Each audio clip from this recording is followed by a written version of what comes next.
اعوذ باللہ من الشیطان الرجیم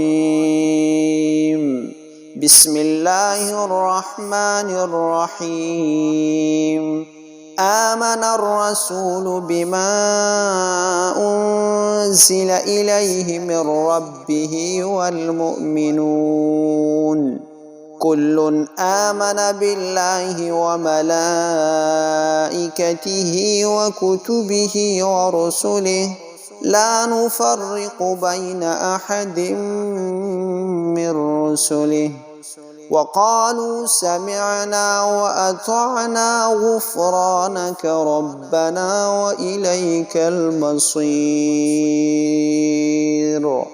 لا يكلف الله نفسا إلا وسعها لها ما كسبت وعليها ما اكتسبت ربنا لا تؤاخذنا إن نسينا أو أخطأنا ربنا ولا تحمل علينا إصرا كما حملته على الذين من قبلنا ربنا ولا تحملنا ما لا طاقة لنا به واعف عنا واغفر لنا وارحمنا أنت مولانا فانصرنا على القوم الكافرين۔ ترجمہ: یہ رسول یعنی حضرت محمد صلی اللہ علیہ وسلم اس چیز پر ایمان لائے ہیں جو ان کی طرف ان کے رب کی طرف سے نازل کی گئی ہے،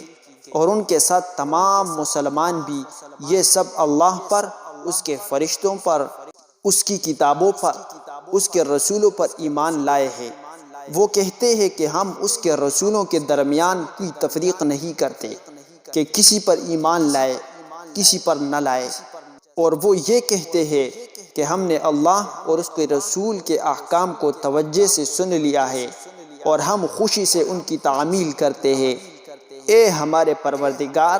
ہم آپ کی مغفرت کے طلبگار ہیں اور آپ ہی کی طرف ہمیں لوٹ کر جانا ہے۔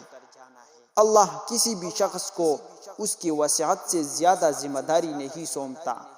اس کو فائدہ بھی اسی کام سے ہوگا جو وہ اپنے ارادے سے کرے، اور نقصان بھی اسی کام سے ہوگا جو اپنے ارادے سے کرے۔ مسلمانوں، اللہ سے یہ دعا کیا کرو کہ اے ہمارے پروردگار، اگر ہم سے کوئی بھول چوک ہو جائے تو ہماری گرفت نہ فرمائے، اور اے ہمارے پروردگار، ہم پر اس طرح کا بوجھ نہ ڈالیے جیسا آپ نے ہم سے پہلے لوگوں پر ڈالا تھا، اور اے ہمارے پروردگار، ہم پر ایسا بوجھ نہ ڈالیے جسے اٹھانے کی ہم میں طاقت نہ ہو، اور ہماری خطاؤں سے درگزر فرمائے، ہمیں بخش دیجئے اور ہم پر رحم فرمائے۔ آپ ہی ہمارے حامی اور ناصر ہیں، اس لیے کافر لوگوں کے مقابلے میں ہمیں نصرت عطا فرمائے۔